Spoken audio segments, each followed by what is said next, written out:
Assalamualaikum warahmatullahi wabarakatuh. Perkenalkan, nama saya Muhammad Yusuf dari kelas TI 23A1 Teknik Informatika. Di sini saya akan mempresentasikan UTS topik 3 yang yaitu simulasi kebijakan BIOD dan keamanan mobil. Untuk tujuannya yaitu menerapkan kontrol akses berdasarkan kondisi perangkat serta memahami pemisahan data organisasi dan data pribadi pada skenario Bring Your Own Device atau disingkat BIOD. Untuk skenario sendiri mengatur agar hanya perangkat yang memenuhi syarat keamanan yang boleh mengakses layanan perusahaan serta melakukan audit independen terhadap aplikasi yang terpasang pada perangkat mobile untuk meminimalisir risiko kebocoran data. Untuk proses pengerjaannya sendiri, yang pertama kita lakukan pemisahan atau work profile menggunakan aplikasi Iceland pada perangkat Android. Setelah proses aktivasi berhasil, sistem membuat ruang kerja atau work profile yang terpisah dari profil pribadi pengguna. Aplikasi yang berada pada work profile memiliki data penyimpanan dan konfigurasi yang terisolasi dari aplikasi pada profil utama atau mainline. Berdasarkan hasil pengamatan, pada tab Iceland muncul beberapa aplikasi seperti penampil file Tekno, file by Google, Google Play Store, dan ponsel. Hal ini menunjukkan bahwa work profile telah berhasil dibuat dan mampu memisahkan lingkungan kerja dari lingkungan pribadi. Mekanisme ini mendukung penerapan kebijakan BIOD karena data perusahaan dapat dikelola secara terpisah sehingga risiko kebocoran data dapat dikurangi. Untuk tampilannya sendiri seperti ini, mohon maaf agak kurang karena kemarin screenshotnya sendiri kurang pas dengan kondisinya. Ini untuk tampilan dari aplikasi Iceland waktu pembuatan work profile-nya sendiri, yang terdiri dari penampil file Tekno, file by Google, Google Play Store, dan ponsel. Yang kedua, audit izin aplikasi, yang sebenarnya di sini setiap aplikasi hanya memperoleh akses yang sesuai dengan fungsi utamanya. Pemeriksaan dilakukan melalui menu pengaturan aplikasi izin aplikasi pada perangkat Android.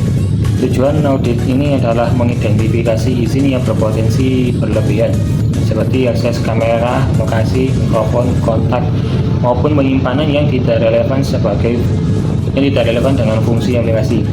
Dengan melakukan audit secara berkala, pengguna dapat mengurangi resiko penyalahgunaan data pribadi dan meningkatkan keamanan perangkat dalam lingkungan BIOD.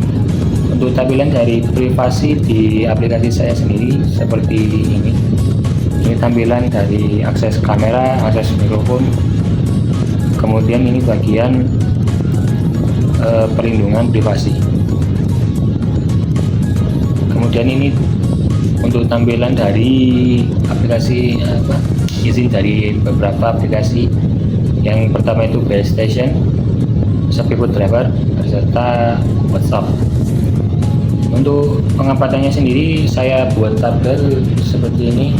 Yang pertama WhatsApp, untuk izin yang aktif atau diminta kamera, mikrofon, kontak, dan penyimpanan. Untuk relevansi dan resiko keamanannya sendiri, yaitu yang pertama analisisnya sendiri, seluruh izin yang diberikan relevan dengan fungsi WhatsApp. Kamera digunakan untuk mengambil foto, video, mikrofon untuk panggilan suara dan pesan suara, kontak untuk menemukan pengguna lain, serta penyimpanan untuk mengirim dan menerima file media. Risiko keamanan relatif rendah apabila aplikasi digunakan sesuai kebutuhan dan diperbarui secara berkala. Yang kedua, Speedboat Driver, izin yang diaktifkan ada lokasi, kamera, telepon, penyimpanan. Untuk analisisnya sendiri, izin lokasi sangat penting untuk navigasi dan pelacakan pengantaran. Kamera digunakan untuk verifikasi pesanan atau dokumen, sedangkan telepon diperlukan untuk menghubungi pelanggan. Izin tersebut relevan dengan fungsi aplikasi. Risiko dapat muncul apabila lokasi diizinkan aktif setiap saat, sehingga disarankan menggunakan pengaturan yang sesuai kebutuhan. Yang terakhir yaitu base station. Yang izin yang diaktifkan yaitu penyimpanan, notifikasi, kemudian jaringan internet.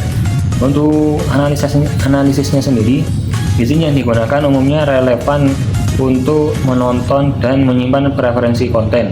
Namun apabila terdapat izin tambahan seperti lokasi atau kontak yang tidak digunakan untuk fungsi utama aplikasi, izin tersebut sebaiknya dinonaktifkan guna menjaga aplikasi berguna. Karena PlayStation sendiri menggunakan platform untuk streaming, entah itu acara kartun ataupun serial televisi serta anime. Untuk kesimpulannya sendiri, berdasarkan hasil praktikum simulasi kebijakan BAUD dan keamanan mobile, Work Profile berhasil didapat menggunakan aplikasi Asline pada perangkat Android. Fitur ini memungkinkan pemisahan aplikasi dan data kerja dari data pribadi sehingga meningkatkan keamanan perangkat dalam lingkungan BAUD. Selain itu, audit izin terhadap aplikasi WhatsApp, Shopee Food Driver, dan PCZ menunjukkan bahwa sebagian besar izin yang diberikan sudah sesuai dengan fungsi utama masing-masing aplikasi. Meskipun demikian, pengguna tetap perlu melakukan pemeriksaan izin secara berkala dan memastikan tidak ada akses berlebihan yang dapat berpotensi mengancam privasi dan keamanan data. Dengan penerapan Work Profile dan audit izin aplikasi, resiko kebocoran data pada perangkat mobile dapat diminimalkan. Mungkin sekian presentasi saya dari video ini. Bila ada salah ucap kata ataupun tindakan saya yang mungkin kurang profesional atau tidak berkenan di hati kalian, saya minta maaf. Assalamualaikum warahmatullahi wabarakatuh.